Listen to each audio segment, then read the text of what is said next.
En NF2, le Stade Laurentin recevait le promu pyrénéen Le Solaire. Les protégés de Christelle Jondon réalisent une bonne entame de match, mais les Solériennes vont hausser leur niveau de jeu, se montrer davantage agressives en défense et recoller au score. À la mi-temps, Saint-Laurent est mené de 2 points.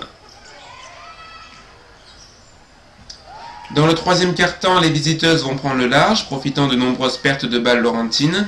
Il y aura bien un petit sursaut dans les dernières minutes, mais ce ne sera pas suffisant, comme le constate Christelle Jondon. Le problème, c'est qu'on est bien collectivement en première mi-temps. Quand tout va bien, tout le monde est bien.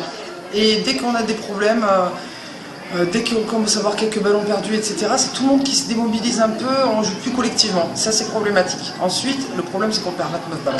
On ne peut pas gagner un match avec 29 ballons perdus, quoi. Et sur la défense de zone, on n'a pas su alterner le jeu intérieur-extérieur. Je ne sais pas pourquoi on n'a pas fait les mouvements qu'on travaille d'habitude, ou on les faisait mal, en tout cas. Et ça, c'est vraiment dommage. Après, on ne défend pas si mal que ça. On encaisse 59 points contre une équipe qui est quand même relativement offensive, qui a des bonnes grandes, etc.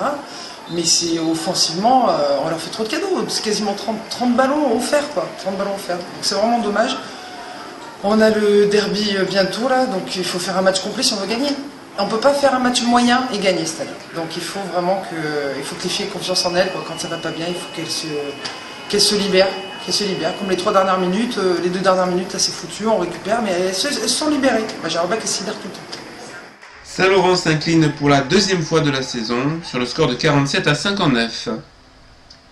Parmi les autres résultats du week-end, on notera les cartons de Voiron face à Latte Montpellier et d'Annemasse contre Saint-Jean-de-Musol. Monaco s'impose à Venelle et Basket Savoie, forfait lors de la première journée, s'est incliné contre la réserve de Tarbes.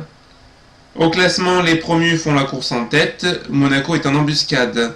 Le début de la saison est difficile pour Saint-Laurent, Venelle et Olympique Savoie.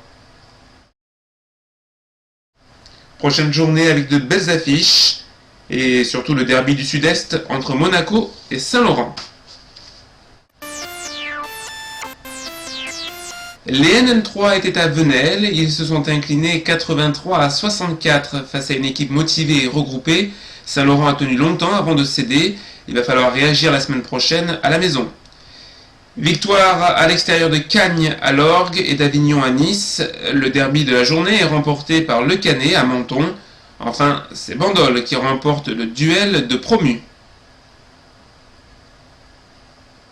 Au classement, 4 équipes restent invaincues, dont le SMUC.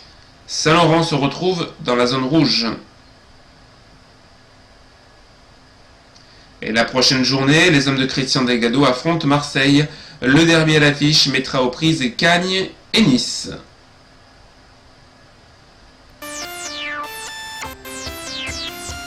Ce dimanche avance avait lieu l'Open ERF. Les Laurentines ont réussi leur début de saison en gagnant 67-57 contre l'Entente Mandelieu-Le Canet.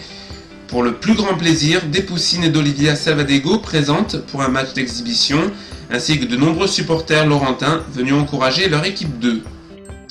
Les autres résultats de nos équipes évoluent en championnat régional, de bons résultats avec les PRM d'Éric Langin, vainqueur à Nice 86-75, les cadets de Cédric Bayevert qui cartonnent à Monaco 90-54, entame plus difficile pour les mini-ligues battues par Sifour.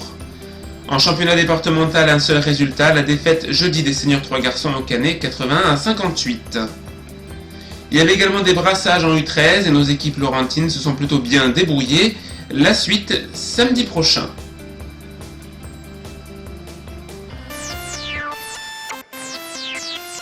Enfin, pour terminer, un petit mot des seniors 4 garçons qui participaient au tournoi Georges Logier de Grasse. Ils terminent 4e sur 6, s'inclinant de peu en demi-finale contre les vainqueurs du tournoi et perdant après prolongation le match de classement. Cela leur a permis néanmoins de se créer quelques automatismes avec les nouvelles recrues à 2 semaines du début de la saison contre Menton. Le programme de la semaine prochaine, samedi soir, les NN3 reçoivent Marseille. Dimanche, les Laurentines seront en déplacement, elles ne seront pas très loin, elles seront du côté de Monaco. Si vous restez à la maison, il y a un très beau programme à partir de 10h30 avec les KD League, les ERF, les Junior League et les PRM. Alors à la semaine prochaine!